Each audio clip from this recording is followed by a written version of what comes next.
How to change language in Grand Theft Auto 5. I'm going to tell you how to change the language in Grand Theft Auto 5.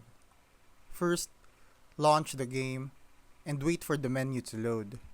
From there, go to Settings, then scroll to Language or Display Language, depending on your version. Select your preferred language from the list, then confirm and restart the game if needed.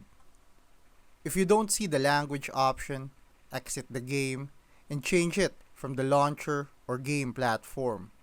For Rockstar Launcher, open it, go to Settings, choose GTA 5, and set the language under Launch Options.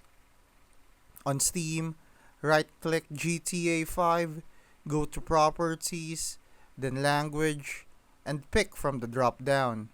Once it's set, launch the game again and it should load in your selected language.